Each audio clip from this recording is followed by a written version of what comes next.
महामारी ने बदल दी है दुनिया। सोशल डिस्टेंसिंग ने लोगों को दूर कर दिया, तो ऑनलाइन दुनिया लोगों को करीब लेकर आई। ऑफिस से लेकर मीटिंग और जश्न मनाने से लेकर शादी तक सब कुछ ऑनलाइन होने लगा। इसके बाद सवाल उठ रहे हैं कि ऑनलाइन की इस दुनिया में और क्या क्या हो सकता है। क्या हम घर बैठे किसी और जगह भी मौजूद रह सकते हैं? क्या दूर बैठे अपनों से मिल सकते हैं?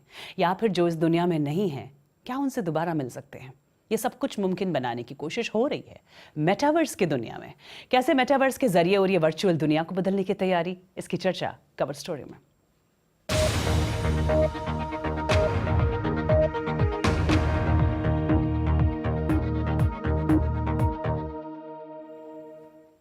मेटावर्स जिसे माना जा रहा है इंटरनेट का भविष्य, लेकिन ये है क्या और हम इसके लिए कितने तैयार हैं? वैसे इस बारे में अभी कोई पुख्ता जानकारी तो नहीं है, ना ही इसकी कोई ठोस परिभाषा है, लेकिन इतना जरूर पता है कि ये अपने आप में एक ऑनलाइन दुनिया है जहां लोग वर्चुअल वर्ल्ड में साथ खेल सकते हैं, काम कर सकते हैं, बातचीत कर सकते हैं, और इसके लिए चाहिए एक वर्चुअल हेडसेट। मेटावर्स को लोगों तक पहुंचाने की तैयारी कर रही है कई बड़ी टेक कंपनियां। फेसबुक की मालिक कंपनी ने हाल ही में अपना नाम बदलकर मेटा कर लिया है। इसके पीछे कारण ये बताया जा रहा है कि वो खुद को एक सोशल मीडिया कंपनी से बदलकर मेटावर्स की कंपनी बनाने की तैयारी में है, और इसके लिए वो यूरोप में 10,000 लोगों को काम पर रख रहे हैं। माइक्रोसॉफ्ट समेत कुछ गेमिंग कंपनियां भी इसमें बड़ा निवेश कर रही हैं, और मेटावर्स की तकनीक इस्तेमाल हो भी रही है कई चीजों के लिए, लेकिन इसके पूरी तरह इस्तेमाल में थोड़ा वक्त लगेगा। यहां तक कि मेटा कंपनी ने भी कहा है कि पुख्ता तौर पर मेटावर्स 1 दशक या अधिक वक्त में तैयार हो सकता है, लेकिन कई जगहों पर इसे लेकर प्रयोग किए जा रहे हैं। दक्षिण कोरिया की राजधानी सोल में कई निजी कंपनियां इस नई डिजिटल दुनिया में नई तैयारियां कर रही हैं। सोचिए कि आप वर्चुअल दुनिया मेटावर्स में अपने शहर में हैं और शॉपिंग कर रहे हैं, दोस्तों से मिल रहे हैं या खा पी रहे हैं। ये दिन अब दूर नहीं है। महामारी ने सोल की सरकार को इसे साकार करने के लिए $35 मिलियन का निवेश करने के लिए प्रेरित किया है। सिटी हॉल का दौरा करने के बजाय एक AI लोक सेवक मेटावर्स में रहने वाले लोगों की मदद करेगा। लोग वास्तविक दुनिया के प्रश्न पूछ सकते हैं और समस्याओं का समाधान खोज सकते हैं, त्योहारों का भी आनंद ले सकते हैं। दक्षिण कोरिया में डिजिटल ह्यूमंस गेम खेल रहे हैं, मनोरंजन और घर खरीद रहे हैं, कुछ तो बड़े स्टार बन गए हैं। ये स्टूडियो तब चर्चा में आया जब उन्होंने बेटी की मौत पर शोक व्यक्त करने में एक मां की मदद करने के लिए उनकी मृत बेटी का वर्चुअल संस्करण बनाया था। उन्होंने हाल ही में अपना पहला डिजिटल ह्यूमन लॉन्च किया है। अगले 3 से 5 वर्षों में वर्चुअल इन्फ्लुएंसर पूरी तरह 3D से बनाए जाएंगे और वो AI पर आधारित होंगे। जैसे जैसे टेक्नोलॉजी आगे बढ़ेगी, वो सभी जिनका निधन हो गया है, जैसे किसी के माता पिता या परिवार के अन्य सदस्य, उन्हें इस तकनीक के माध्यम से रीस्टोर किया जा सकता है। इसके कई फायदे हैं। दक्षिण कोरिया के ज़ेपेटो ऐप को 3 साल पहले ही लॉन्च किया गया था और अब इसके 1.25 अरब यूजर्स हैं। फैशन के क्षेत्र में ये कामयाब रहा है। कुछ लोग वर्चुअल दुनिया में डिजाइनर बनकर अच्छी खासी कमाई कर रहे हैं। ये बस शुरुआत है। लोग धीरे धीरे मेटावर्स के बारे में जानने लगेंगे। मेरी तरह कई लोग डिजिटल दुनिया में अपना पहला कदम बढ़ा रहे हैं, और जैसा कि टेक्नोलॉजी की हर वेव के साथ होता है, नियंत्रण और नियम का पालन करना अनिवार्य है। जैसे जैसे टेक्नोलॉजी आगे बढ़ती है, गोपनीयता एक बड़ा विषय बनकर सामने आता है।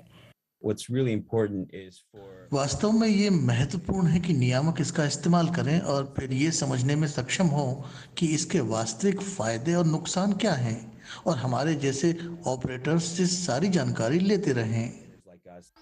यहाँ दक्षिण कोरिया में राष्ट्रपति पद के उम्मीदवार भी ज़ेपेटो पर प्रचार करते हैं। मेटावर्स अभी पूरी तरह से तैयार नहीं है, फिर भी पूरी दुनिया में चर्चा का विषय बना हुआ है। और इस तकनीक की दुनिया में भारत कहां खड़ा है, इसके इस्तेमाल को लेकर क्या तैयारी है, भविष्य क्या है और चुनौतियां क्या क्या है, ये सब कुछ समझने के लिए बीबीसी संवाददाता शुभम किशोर ने बात की IIM बैंगलोर के डिसीजन साइंस के प्रोफेसर पुलक घोष से। जब मेटावर्स की इतनी बात हो रही है पूरी दुनिया में, तो इंडिया अभी कहाँ है?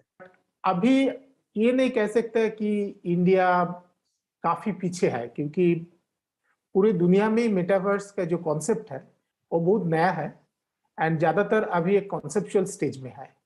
इसका ज्यादातर इस्तेमाल थोड़ा बहुत जो भी हुआ वो गेमिंग इंडस्ट्री में हुआ है, but day to day life में उतना अभी टेक्नोलॉजिकली उतना हुआ भी नहीं है।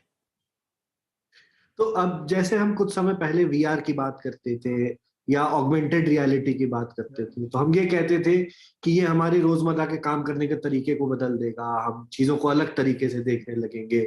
5 साल पहले भी ऐसी बातें होती थी, लेकिन अभी वैसा कोई बदलाव आया नहीं है। तो क्या आपको ये लगता है कि जो अभी हाइप है वो ज्यादा है? पहले आप देखिएगा एआर और वीआर का टेक्नोलॉजी रिसर्च आगे नहीं बढ़ा, ये में हमारा जिंदगी में हिस्सा उस तरीके से नहीं बना क्योंकि एप्लीकेशन का अपील उतना नहीं था। कहीं पे टेक्नोलॉजी तभी आगे बढ़ता है जब वो कोई गैप फिल करता है। बट मेटावर्स मुझे लगता है कि ये हाइप नहीं रहेगा। सो अभी मेटावर्स का क्या है, कोविड के कारण एक अच्छा एप्लीकेशन स्पेस मिल गया एंड कंपनीज को लगता है कि ये एप्लीकेशन स्पेस आगे जाके बहुत काम पे आएगा। इनफ रिसर्च हो गया एंड इनफ एप्लीकेशन एरियाज आया, तब ये काफी मोबाइल टू मोबाइल, काफी ऑलमोस्ट लाइक हम लोग जैसे अभी मनी ट्रांसफर करते थ्रू यूपीआई, उस टाइप का होने का चांसेस काफी है। तो इसको स्ट्रीमलाइन करने के लिए गवर्नमेंट का कितना रोल होगा? क्या कोई रूल्स एंड रेगुलेशंस की जरूरत होगी इसमें, जैसे अभी वर्चुअल करेंसीज के लिए बात चल रही है? हाँ, वो जरूरी होगा क्योंकि 2-3 चीजें इसमें लोगों के लिए काफी अननोन रहता है। कोई न्यू टेक्नोलॉजी, एंड ये ऐसा न्यू टेक्नोलॉजी है जहाँ पे आपका डेली लाइफ इफेक्ट हो सकता है, आपका सेविंग्स इफेक्ट हो सकता है, आपका कंजम्पशन इफेक्ट हो सकता है, आप कैसे बिहेव करते हो, सो पूरे की पूरा आपका day to day life effect हो सकता है। सो गवर्नमेंट इंटरवेंशन इसमें चाहिए होगा, बट जैसे कि ये काफी नेसेंट स्टेज में है, तो गवर्नमेंट के लिए भी अभी कुछ रेगुलेशन लाना बहुत मुश्किल है क्योंकि किसी भी नया टेक्नोलॉजी जब तक थोड़ा मैच्योरिटी स्टेज में नहीं आता है, गवर्नमेंट को भी वो समझ में नहीं आता है कि इसकी इम्प्लीकेशन किस तरीके से होगा लोगों के ऊपर to protect people, the citizen.